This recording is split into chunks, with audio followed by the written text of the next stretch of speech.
now we got this set that needs to go onto the tractor. So it's a retrofit ISOBUS set, and this tractor doesn't have ISOBUS yet, so we're gonna have to add it. And to add it, we need to make a mount. So this connector can sit here on the back somewhere in a decent spot, and then wire the cable to the battery, so it has to go all the way to the front to where the battery is. So we're gonna have to do some work to get it in properly, as I want to install this properly to make sure that this doesn't get damaged over time. So let's go and see how we're gonna do this.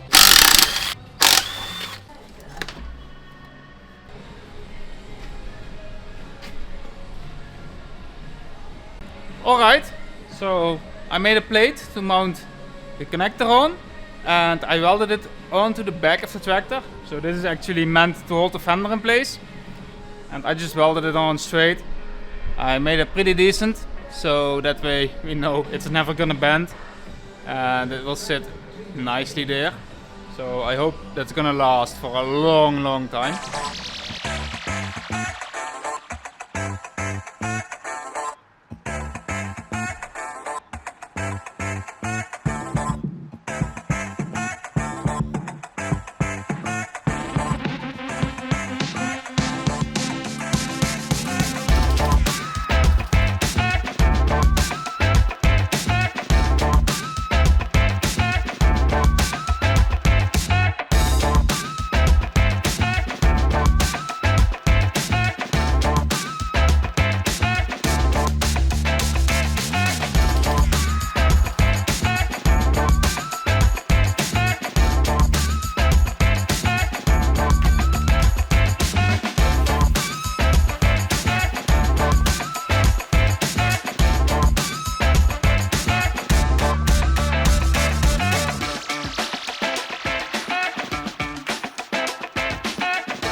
I spent some extra time in the cab of this one to get the cable running through the side door, so it's actually under the metal there, and then going under the floor, coming up again in the front here, and it has quite a nice length, as I could make exactly one loop and that's it. So perfect cable length here, and nobody can see the cable.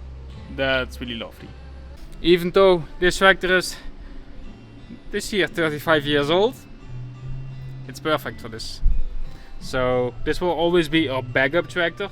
So it's not the main spraying tractor, but you need to have backups. That's important, and we really love having backups. So this is one of the backups.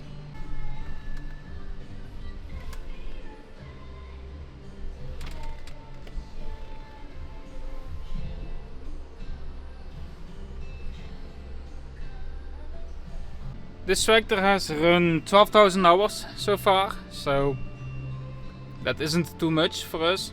We run them down way further, so this one still has a long time to go probably.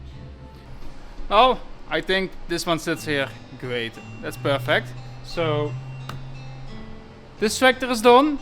Up to the next tractor.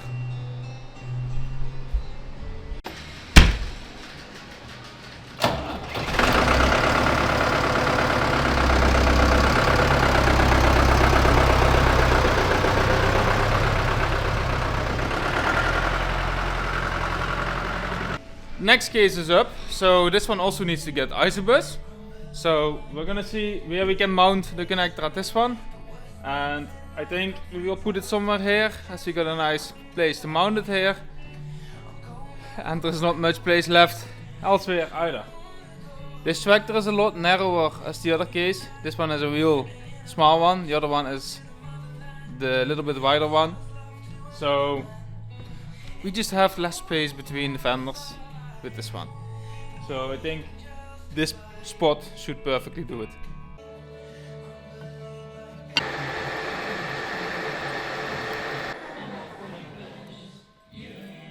When we install the ISOBUS on this tractor, we will need to have a connector going inside the cab. And unfortunately this tractor never had a cable feed through in the back. It means we had to drill everything here, and we were never able to put any plugs inside without opening a window, as there's no hole to put cables to. So again, for this one I also need to drill a new hole. And it actually needs to be a 35mm hole to get the plug through. So we're gonna drill that right here, and then we can put the plug through on that place.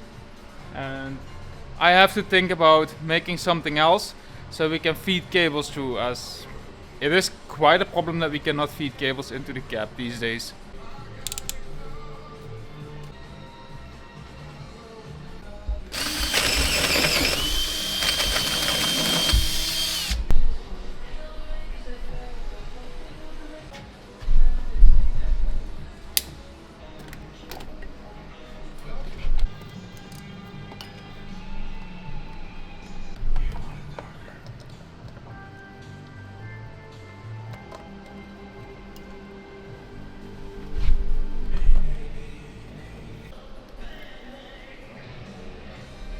Alright, now we also got this tractor equipped, so the ISOBUS plug is here.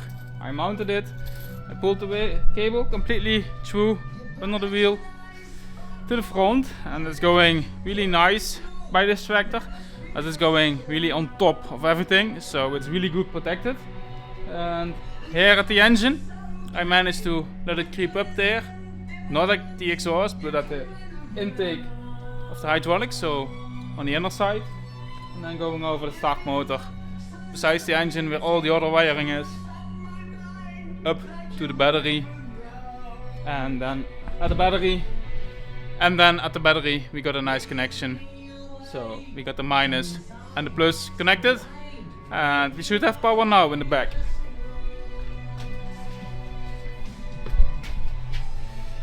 In the cab I made a nice feed through, so cable is coming in really nice, and then going over the side through the bottom, and actually ending up here where we have all the power of the tractor. So we have a lot of USB there and stuff, so we can power tablets and phones and MP3 players and all that kind of stuff which we used to have in there. Now it's gonna be ISOBUS and probably still one tablet or so. So that's perfect. And on top of this tractor we still got a 22-inch display, which I will keep in there because it's a computer sitting in the roof and I can use that thing while I'm driving for other stuff. That means we got another case fixed, so let's get the next one in.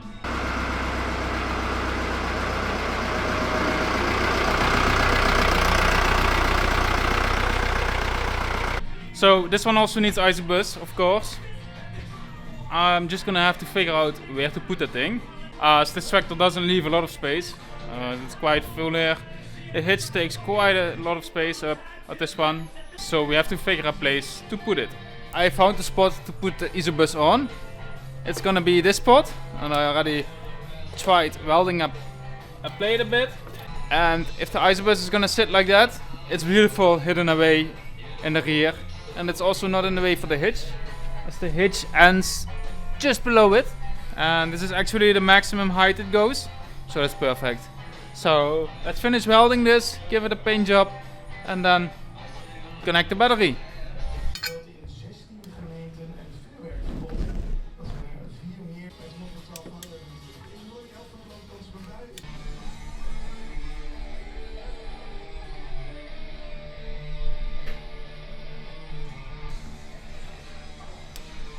That connector sits beautiful there. So it's mounted solid now. It feels it's really solid, and that's good. Then I know it will last. Now I still need to do the wiring of this one, but there's a small but on this one. battery is here, and I got 6 meters of cable, so I really need to shorten that, as that's just undoable. But to shorten it, I first need to go to the shop to get some special stuff which you need to crimp these cables together again once I shorten everything. So I'm first gonna shop and see if I can get the correct stuff, and then I will return to the workshop. That's been a hard search, but I found what I required to finish this one. So now the cable, I already put it in the cap, but basically we need to cut it right here, and by cutting it we can then put it at the battery.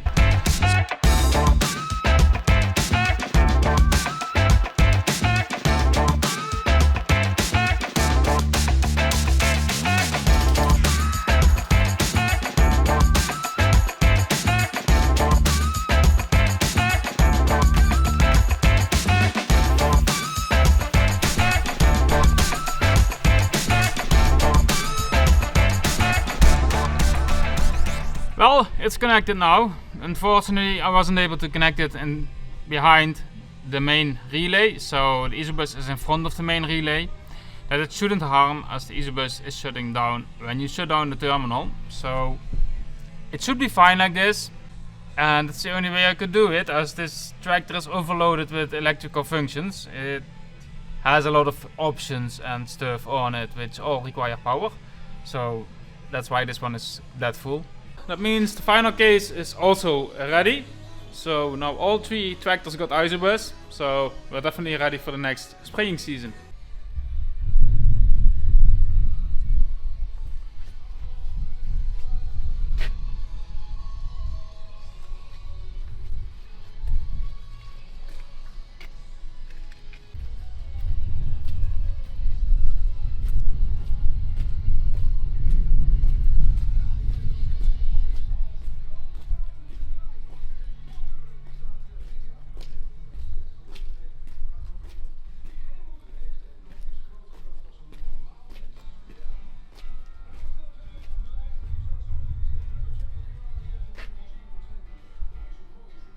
I just managed to get the complete machine running, so software is running fine now, and we are basically ready to spray with this machine. I do want to make some modifications before we start spraying this season, so we still have some stuff to do. And I can also show you what the screen looks like in the tractor. So it is a temporary solution now because I'm looking for better mounts, but it is in there. And we also got a joystick to control the machine with. That way we got buttons as well, because just the screen isn't the best solution. So let's take a look.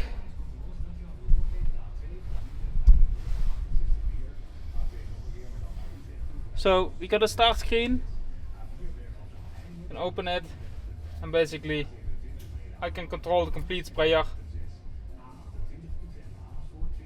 from here. So that's perfect.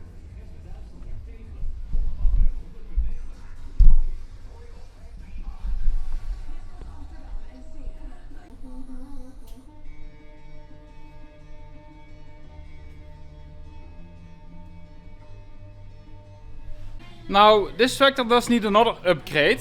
As you can see, the lights up there, they are old lights, and I'm having trouble with them if I'm walking in the field, especially if they don't turn on because they are old-fashioned lights. And often they just don't work because they are broken, and they are over 30. They are 34 years old this year, so it's time to replace them. So we got this one now, and I hope it's actually gonna fit. But I think it would be beautiful if we get this on top there, so that way we would have one bright working light, and I would really like that idea. And of course I haven't just bought one, I bought 2, so we can replace these 2 on top as well.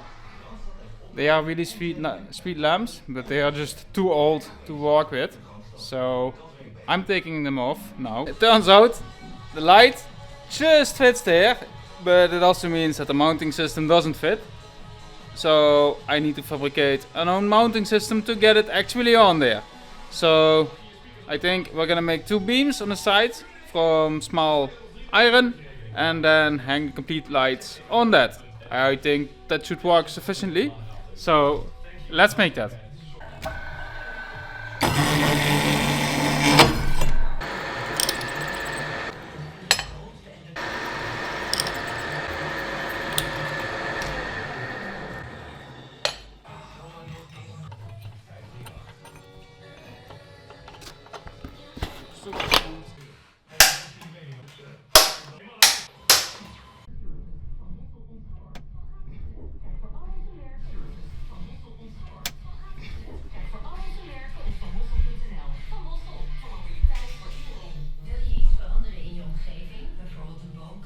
That's a nice light.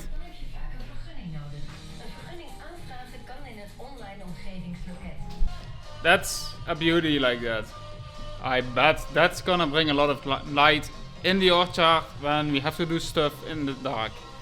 Spraying usually happens in the dark, then there's less wind, so that's why we do it at night. But it also means we need proper light during night, especially with a tunnel sprayer, because that thing's swinging everywhere. And you just need to be able to see the machine, otherwise it ends up everywhere in the trees, and we don't want that. So these lights, they should definitely give us the lighting that we need during night.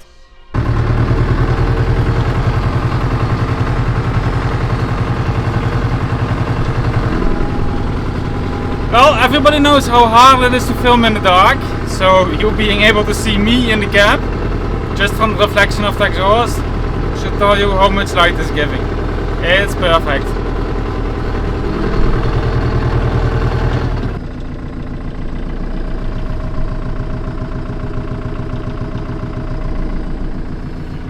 I think I can even film with the drone when we spray at night with these lights. That would be awesome.